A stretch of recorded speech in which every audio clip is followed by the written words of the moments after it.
Goalies, parents, coaches, welcome into the Increase Performance Podcast. Oh, yeah. Coach Wops, It's happening. how are you doing? We got a lot to talk about, but how was the week? What day is it today? Tuesday? It's Tuesday, What number is it? 27th? 28th. 28th.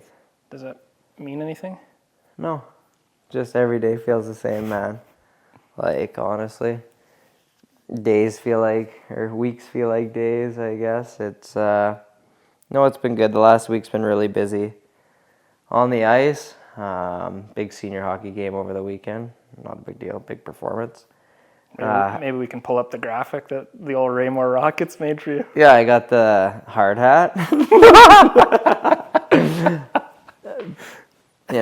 Just like Timmy said in that one video, hey, they gave him the hard hat. Yeah, I got the hard hat. I had to dial it in after the previous weekend. I absolutely got shellacked 2 games in a row.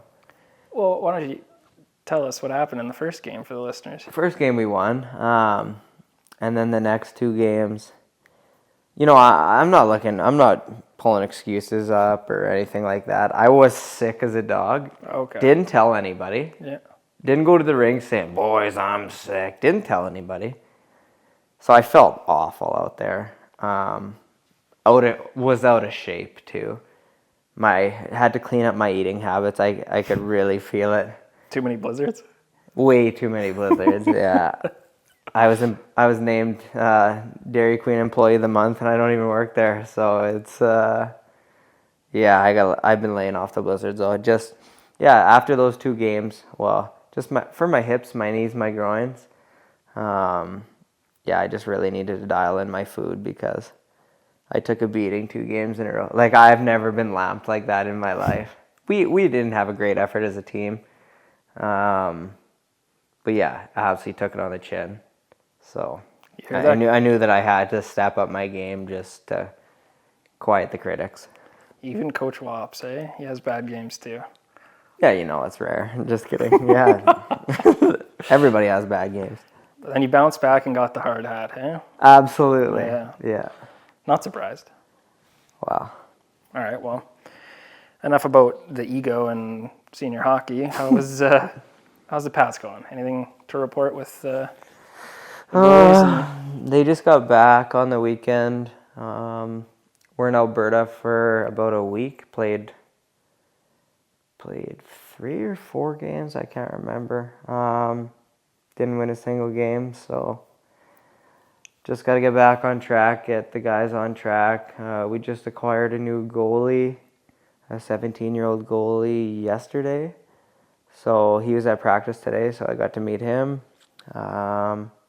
Because Ewan is going to World Juniors in the next couple of weeks here, so we need another guy to be there. So yeah, I'm looking forward to if he gets a chance to play or if he ends up being the 3rd guy. It is what it is. It's a good experience for him to go to that and just to pick his brain even when he gets back. That was like one of my favorite things with Ewan was he's from Switzerland and his dad was an NHLer for a long time. So early on in our relationship, I asked him, like, what did you do as a kid? Like, what was the training like and everything? Because he's so athletic. Yeah.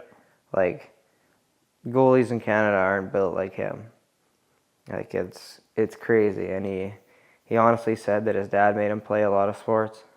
So it stems from playing different sports. It's just that athletic development, right? So even like now when I'm coaching, one of the biggest things that I do with kids is I try to add as much like thinking, reaction time, and everything into drills because that's like athletic development and developing your brain, not just stationary drills where you know what's happening.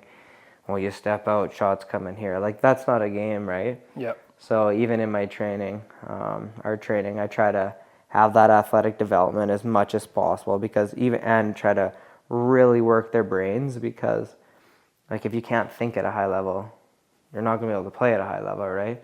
It's one thing to be able to do skating drills really fast and look good, but what happens when you have to read and react on top of that? Yeah. Do you ever get any backlash from parents with the unorthodox training styles? Because, I mean, I've been on the ice and I've seen them, and, like, I've never seen anybody else come up with drills like that. So curious if you get any. No, I honestly haven't gotten any. And I think it's just a trust thing. I think the parents trust in what we're doing. And I think some of the results that we've had over the last few years, it's been really cool to watch. And I think there's been parents of younger kids see that. So, no, and I mean, I've put a lot of time into this, right? So I hope that everything that I've learned and continue to learn is paying off. So yeah, I mean, if the parents start questioning me, then it's either time to quit coaching or for them to find a new goalie coach. Love it. All right, well, this is the first podcast since the facility's been open. What? How you this feeling? is the first podcast in years. Yeah. How are you feeling with the new facility? What's it been like lately? Lately or from the beginning? Start at the beginning. Holy lick. Lately it's been great. It's been getting really busy and it's exciting for me to see. Obviously there's a financial burden of building it and everything, so seeing it get busier and busier is obviously really nice to see. Yep. But yeah, it's been a whirlwind, that's for sure, from the beginning. Just how we ended up getting this, place is crazy. I was going to lease a building in White City. Literally was on my way home with you. Yeah, I remember we were in your backyard. No, we were driving from the facility. That building in White City. Yeah. We went and saw it, and we had the carpenters, the plumbers, the rink guy, everybody there. Yeah. And that was a done deal. That was my third visit there. And I was literally going to sign the lease that week. That day. Yeah. On our way home. And then this place got sent to me on the drive home, if you can remember that. I know you have a small brain, but... And for those of you who don't know, it's an acreage. So I don't know if you want to get into the property itself, because I don't know if many people, they don't get to see this, obviously. Yeah. But it's kind of a unique opportunity. Yeah, so one of my goalie's parents sent it to me and went and checked it out that night. Just because that's how I work, right? I get an idea and I get everything pretty else set. Is, yeah. I get pretty set in stone, I'm not a thinker, I'm just a doer. So came and checked this place out and it was, I don't know, on the market for maybe a day. And then put an offer in and just worked through some negotiations for the next few days and it was done. It was crazy, honestly, how it all happened. And I think it's good for kids and everybody to hear that there's no perfect time for anything. Yeah, absolutely. Was I ready for this? No. Mm-hmm. This whole place, the yard, the rink, and owning it, right? Not just leasing a space to use and then somebody else look after all the big things, you know what I mean? But like I said, there's no perfect time and if you have an idea or you have something, do it, right? So that's exactly what happened, and it was a stressful time, especially just even with the interest rates and stuff right now. They're a joke. Let's not go down there. Yeah, we don't need to get political on this. So that made it even harder to get it. Yeah. Because, it wasn't cheap, but the interest rates make it that much more expensive, and banks and stuff don't want to loan near as much during these times. For sure. Right? So, there was definitely some challenges with it, but now that we have it, and it's it's still not finished. It's a work in progress, and it will be for a little bit longer here, which that stresses me out a ton. But just having it is great.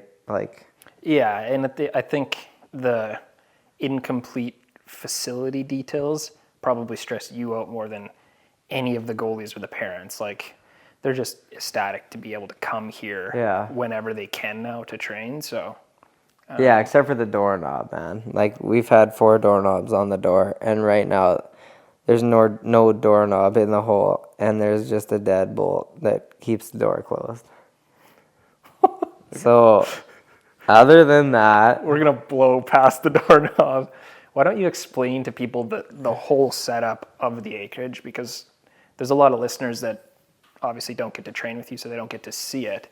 But I know what you've said to me recently is having your house and your own hockey rink training facility in the same, what did it take you? 10 seconds to walk from your house to where you work? it's probably 15. Yeah. But what's that been like? Couple different feelings, I guess. Like, the first thing is, like, it's unreal when I can just, like, come off the ice and walk inside and eat, or like do anything like in the house. Like, so Straight I can to just the like blizzards or what? No, we know I'm tightening it up. Yeah, you go with the blizzards. But no, it's awesome to like that I don't have to drive. Yeah. It's just, yeah, I think the only thing sometimes is just that, like, when Boston and Brad are on the ice and I'm not, and that it's just right there in a way, like, how much can I get away from it, like, in a way, Yeah. like, but it is what it is. Yeah. Like, Pros outweigh the cons in that yeah, for scenario. sure. And Yeah. I mean, just like anything, like, nothing's ever going to be the most perfect thing in the entire world or No, of course whatever. not. I'm So, very lucky to have this, so. yeah, I mean, it came with a lot of hard work, but you probably get this question a lot. What made you want to build a facility? You know, like, I'm sure there's other goalie coaches out there that can relate to what led you to here. Just let me pull up my banking and show you my ice bill from the summer. that's just what it came down to. Like, the cost of renting ice, like, especially in the summer, is like around $300 an hour. That gets exhausting. Yeah. And just never getting good ice times. Like, for the first 3 years of the business, I didn't get an ice time between 4 and 8 p.m. anywhere throughout the winter. Even in, like, small towns. Yeah. Because the minor hockey is using it. Right. So I never got ice between 4 and 8 when kids are out of school. So that, and then during the summer, the rink would be booked, and I would get the weekends. It's like, who wants to be on the rink in 35-degree weather on Saturday and Sunday? Yeah. Not a lot of kids. I mean, sure, maybe 1 or 2 weekends, but, like, yeah, that's the only times you have. Like, so it just got old. And I just was so tired of, like I said, both those things. And it just got to the point where I was like, this isn't sustainable anymore. We need to pivot and make a change. Because and the other thing was, throughout the winter, like, I was running like a dog 5 days a week. Honestly, so the first year of business was COVID. So, and I was by myself. I worked 138 straight days on the ice through COVID without a day off, in a different place every day. Yeah. Every Saturday and Sunday, I'd be in the Craven rink, 7 a.m. to noon, every Saturday and Sunday. Every Saturday and Sunday. Wasn't that a converted, like, curling rink? Yes, or it was. Yeah. With a daycare upstairs. That was a Wild times. ghetto barn. Wild times.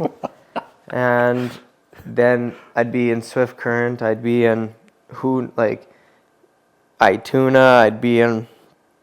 I'd be somewhere every single day.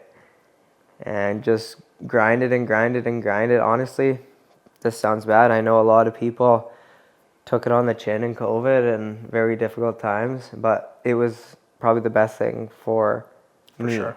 Yeah. Because kids weren't playing. Yeah. So I got to build those relationships and everything, and Kickstart the business. yeah.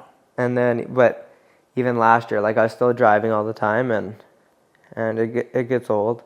Yeah. I do like it though. Yeah. Like, now that this is here, like, I'm going to Swift Current tomorrow. Because, like, last week, I'm like, let's go to Swift. Like, Yeah. you know, like I still enjoy doing that, but now I don't have to do it every day. Yeah. I can do it when I want to do it, Not not because because you I have to do it. Yeah. And that's a game changer. Like now it's like, okay, I want to go places now, but like before I had to. Yeah. Didn't have a choice, right? So now even like Boston's been going to a lot of places. Like he's been in, where was he on Friday? He was in Davidson, Strasbourg, Gravelburg. Like Boston's still going all the time. Are these mostly like minor hockey visits? Yeah.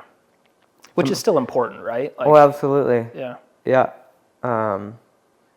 Tomorrow we just have like our private crew, but again, it's 1 to 3.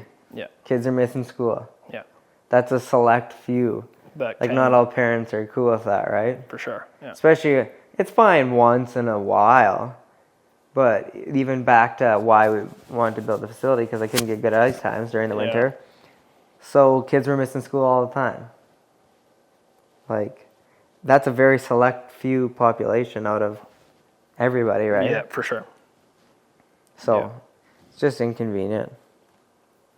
What's been the hardest part of starting the facility? Like, obviously it came with the financial side of things. I was just going to say paying for it. Yeah, but like, other than that obvious one, what's kind of been, because I know that there was a bit of a transition from the summer, and then you were kind of like building it, so you weren't training people. That was the worst month of my life. Yeah.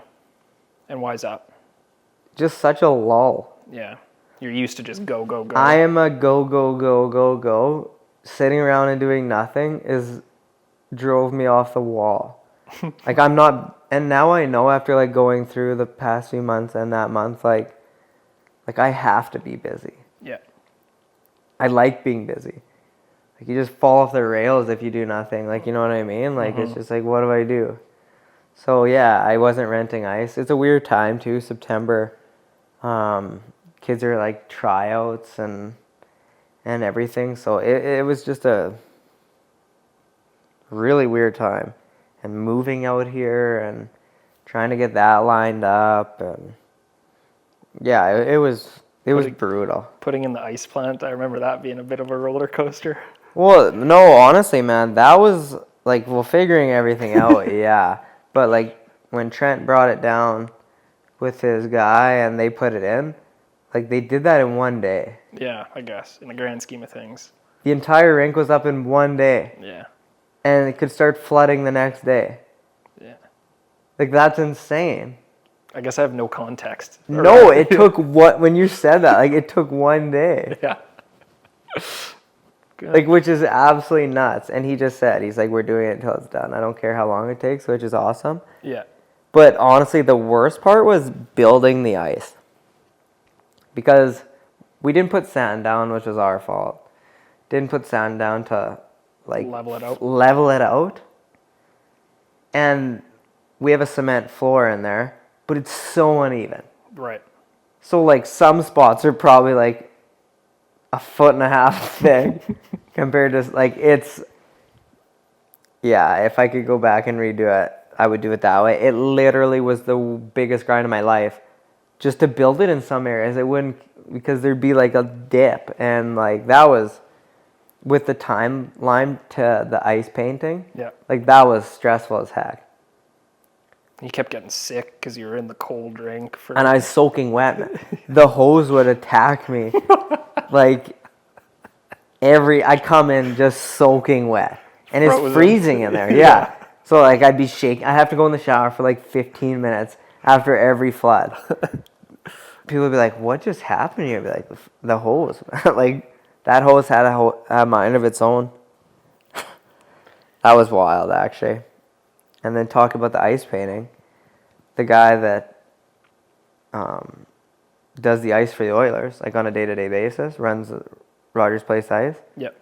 Painted it, which is awesome. So all our netting that we got is actually the Oilers' old netting. I don't know if I'm supposed to say that, but... Is the netting still up? Or is it up now? Yeah, let's not talk about it. Okay, soft spot. Moving past that, on a more positive note, I feel like now having your own facility is probably going to open up like new and different training opportunities for other goalies, right? Yeah, like even just like this year, we partnered up with Regina Minor Hockey. Yeah. So they paid for 2 sessions for all the U13 and U11, and they just paid for same thing for all the U9s, which is to come to us, and it's way better that way. For sure. Rather than us going out to their team practices and the coaches giving you like 10 minutes with the goalies, 15 minutes, it's just distraction. It's way better for them to come here. Yeah. It's secluded and it's just goalie stuff, right? So that alone, that was 100 new goalies. Yeah. Which is awesome. That had never trained. Well, I'd say there'd periodically. be like 85 that had never trained with us before, which is crazy. Yeah. Because we were already busy, right? But yeah, we weren't that crazy into Regina. It was more surrounding and everything. Because of the ice, right? Yeah. And then I have a kid flying in from Chicago in March to spend a week here, and there's like... Bedsy's coming back? No, not Beds. But yeah, there's been like 3 other. There's another kid from Vegas that they're thinking about coming in June, and it just opens the door. Yeah. Like you want to come and train with, like everyone's like, oh, you putting on a camp and this. It's like, no, we're not. But you can come and train with us for a week. Yeah. Like you can come and stay in Regina and spend a full week of like private training. Like that's the best thing you could do. Yeah. Like goalie camps are great. Like you get to build that, like if you build that initial relationship, especially we like to teach like how to work and like all these other things. So like we can give so much value in a couple days, absolutely. But like come and spend a full week, like you know what I mean? We only do 2-day camps. Here's a hot take. Hot take? Yeah, you like that? Whose hot take? My hot take. Oh, then it's a cold take. Should goalies not play spring hockey and instead oh God do private training this instead? That's its own episode. Okay. Short answer. Depends. Okay. We'll come back to that. Way too many levels to that. Like right. There's gonna be parents licking their chops for that one. You just hot take. Jesus. That was a pretty spicy take. Wow. Yeah. If I had 2 days. Okay, well, the one thing that we are going to be doing with every podcast going forward is pulling questions from inside of our community, from goalies, from goalie parents. So if you do own any of the Increased Performance online programs, you have access to a private goalie community. We're going to be asking basically our community every week to give us some questions with issues that they're dealing with, goalies are We dealing got a with. handful. We got a bunch of questions, eh? When you put it out there? Yep. That's awesome. Yeah. So we're going to jump into the first one. And I'll obviously leave out names for all of these, but I think a lot of these questions probably will apply to a lot of other goalies. Names and their picture is going in the and their location of where they live. Yeah, and the team they play for. Okay, so this is a good question. What are some good tips on dealing with not making a team during tryouts? So for context, his son didn't make the team he was hoping to make, and this basically crushed the kid, and it was very difficult for the dad to watch his son be crushed by this. The kid actually was on the fence of giving up being a goalie and hockey altogether.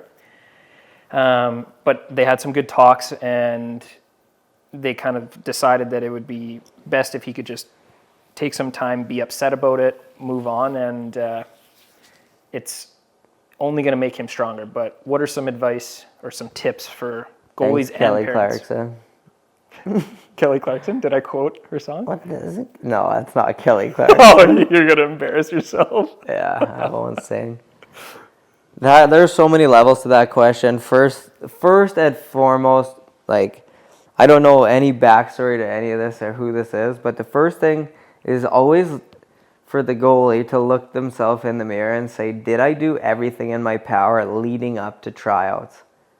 because a lot of them don't.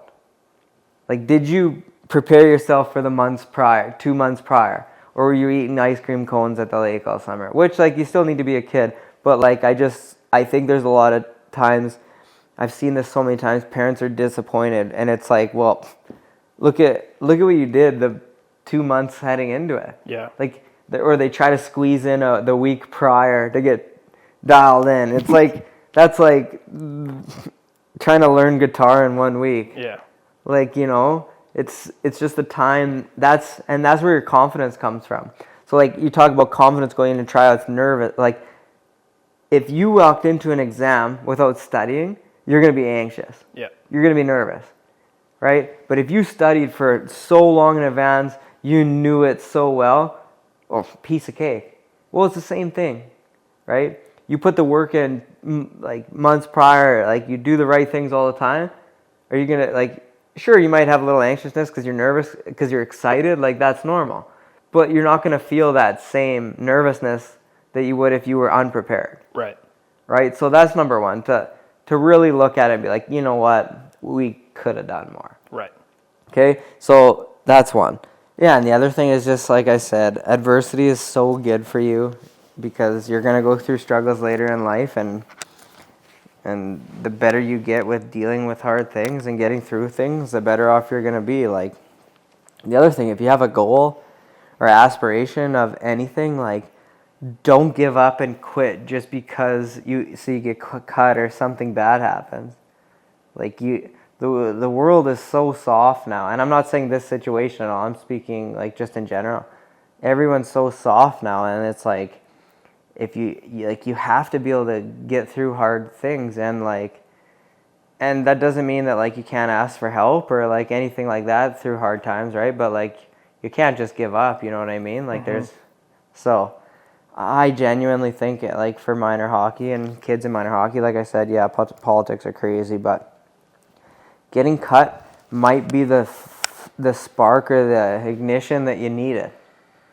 Right? Like, oh, maybe I'm not quite as good as I thought. I really need to, like, start working my butt off here. Yeah. And not just when I show up to the rink, like, on a daily basis with everything. Because kids, the sad thing is a lot of kids only put, like, 50% into what they're doing, right? Like, especially even hockey. They think, oh, I'm working hard. It's like, no, you're not. Mm-hmm.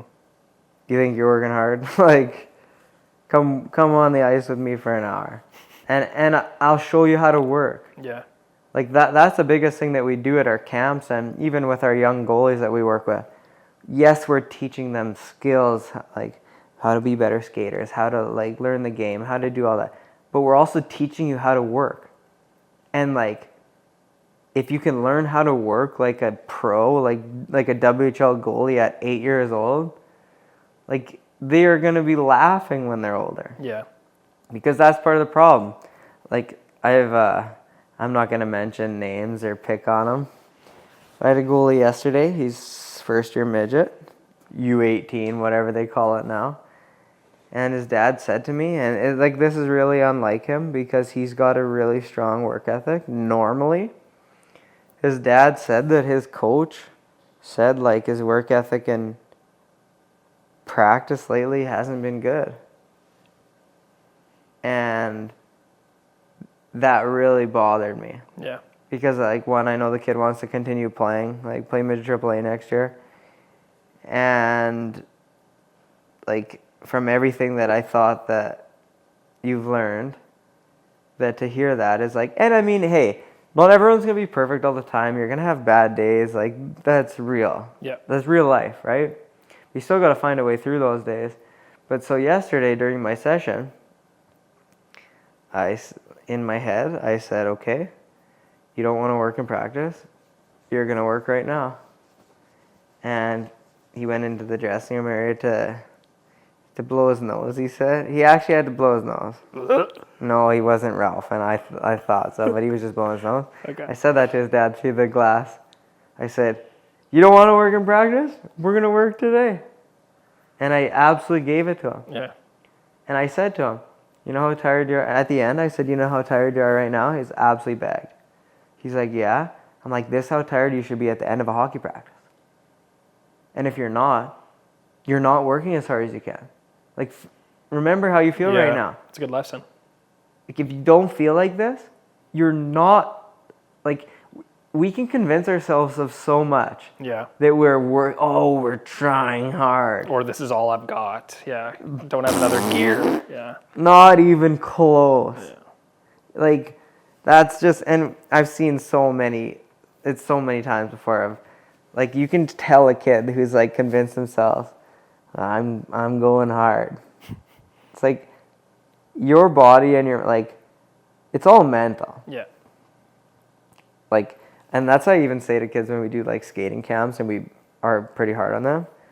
Like, and I say it as a joke, like, tell the voices in your head to shut the hell up. Yeah.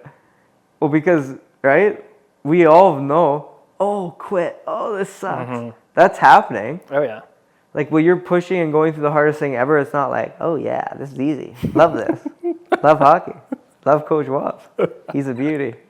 Probably not. I'd love to hear kids' thoughts to see how many kids are mother effing me while I'm doing that. Probably most of them. I don't know. They're always smiling at the end. Except for yesterday, he wasn't smiling. Well, but you're still happy. Yeah. Like, but, yeah. Well, let's get insight. That went on an absolute tangent, hey? Yeah, it did, but that's okay. It was valuable.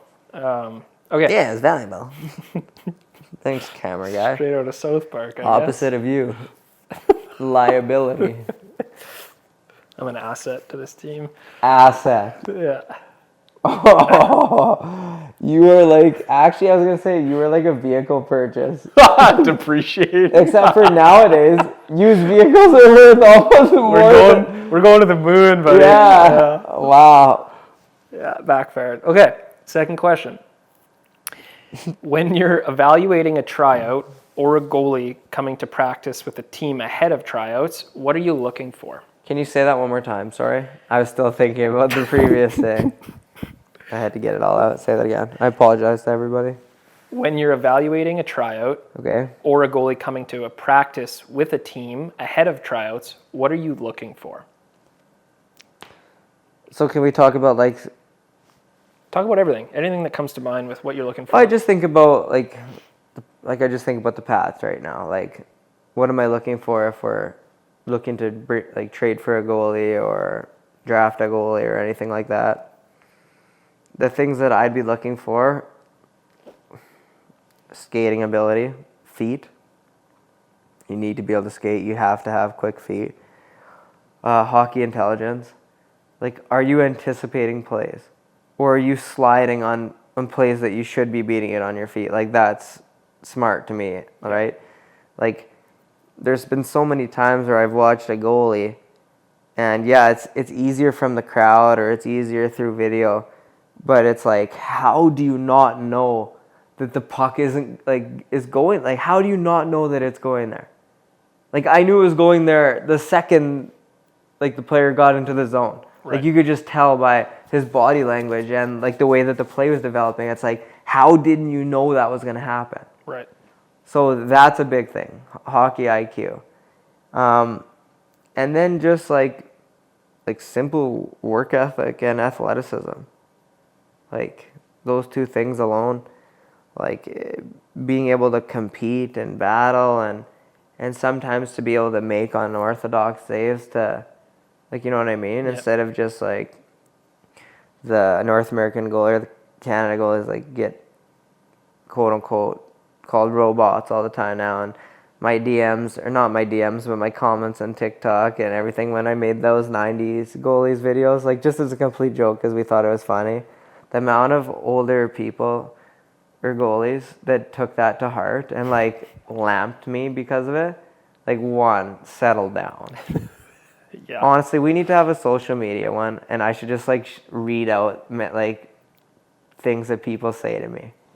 It's crazy. Yeah. Like, if I had soft skin or didn't have thick skin, like, man, my mental health would be 0 out of a bazillion of what some people say. But, like, back to that is they say, oh, at least he's not a robot. It's like... Well, I'm not teaching goalies to be like that, but it's like, well, they were at least fun to watch because nowadays it's brutal. And it's like, okay, well, if you took a goalie from the 80s and plugged him in today's game, he'd have a 50 goals against average with the speed and the skill of the game. You'd get absolutely torched.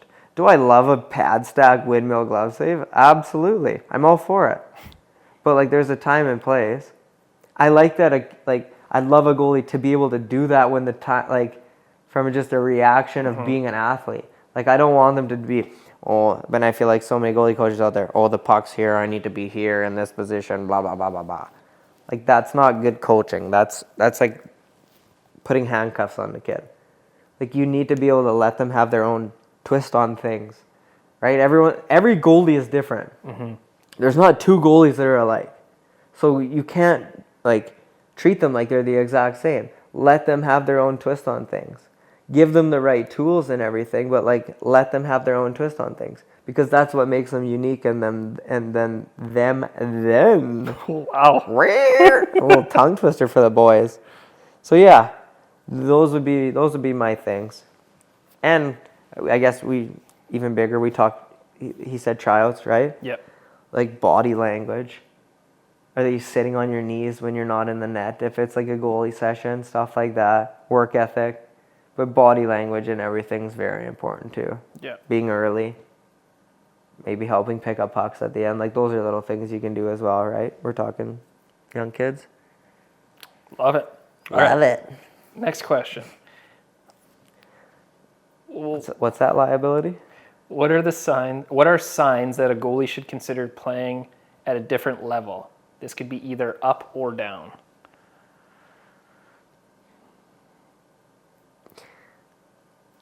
Yeah, I mean, if the signs say 10 every night on the score clock, then, I mean, yeah, like, we might have a problem. And maybe that's not a down problem. That's just maybe I got to figure it out problem. Yeah. Play up. Like, I think everybody should I'm not picking on this question. Yep. I think everybody should aspire to play at the highest level they possibly can.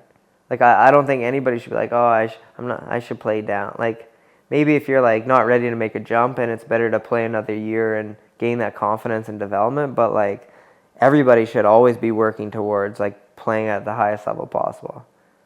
And if you're not, then you're probably Nick the goalie in beer league. But even he's trying to get better. Yeah, he's doing training sessions with you. He is getting better. Yeah. From the first time, yeah. But he's got his mobility is the same as the concrete slab out there. Mine would probably be the same. No chance. No, I guarantee really? you could flare more than him. He is the worst. Sorry, Nick. I love you, man. You're an awesome dude. But you have the worst flare I've ever seen in my life. Like, I've never seen somebody with such bad hip internal rotation. And that's why I said to you, get an x-ray so we can see that your hip bones aren't screwed up. Because if you went and got your x-ray and it said that your hip bones were like a certain way that you can't flare because you're hitting bone, that would make sense to me. I'd be like, okay. Yeah. But if you don't have that, you should be using your wife's benefits and maxing those out every week to go to physio. Sorry. Tangent, eh? Just putting him in a coffin. Oh, he's just like, flare, come on. But even, what are you saying? Everybody should aspire to play at the highest level they can. All right, this is the last question. All right. Sorry. What are the practice habits, team practice specifically, not necessarily goalie training, that you would want to instill in a young goalie? So you kind of touched on it a little bit previously, but... Okay. I just refer to my Pats guys because it's just the easiest for me. The practice habits that have to be in you are, one, you have to compete on every puck. I mean, if there's another drill where the next puck's coming in 3 seconds, use your brain. Yep. Recover to your feet as much as you possibly can. Don't just push on your pads because it's easy. The one thing that drives me absolutely bonkers, don't let in weak, bad goals because of effort. Like, if there's a puck that goes in below your waist just because you don't go down, like, you should think long and hard about that. See how much I've grown up. Yeah, you used to. Good filter. Good Yeah, filter. but yeah, so those are things like work ethic, like be early to practice. Get yourself ready to go. Do your warm up. Do your little skating on the ice. Like those are the habits. But the big thing for me is like just competing. Yeah. Like learn to compete every day, because the harder you compete in practice, you make your players better. When you're competing, making big saves, and from like second effort and everything like that, it fires the entire team up. And then they go harder. Yeah. Like it's contagious, you know what I mean? For sure. So that's the biggest one for me is just work ethic. There's so many kids in minor hockey whose work ethic and practice is not good. It's brutal, actually. Like I couldn't go to the rink and sit through a minor hockey practice and watch the goalie. I would be depressed. It's not bad, eh? Yeah, I mean some are good, but it's the thing that they think they're working hard. Yeah. They've convinced themselves. Convince themselves. Yeah. Like, so. Right on. Well, that brings us to the end of the podcast. So, if you made Really? if you made it this far, thanks for listening. And If you've made it this far, if you haven't made it this far, pound sand. yeah, what he said. Just kidding. But yeah, so if you want to ask Coach Wops questions to answer, like I said, this is available to anyone that's inside our community. If you're listening and you're like, well, what the heck is the community? You get access to our private goalie community with any purchase of any of our online programs. You can check those out down below. Is there anything else you want to touch on or sign off and see you in the next one?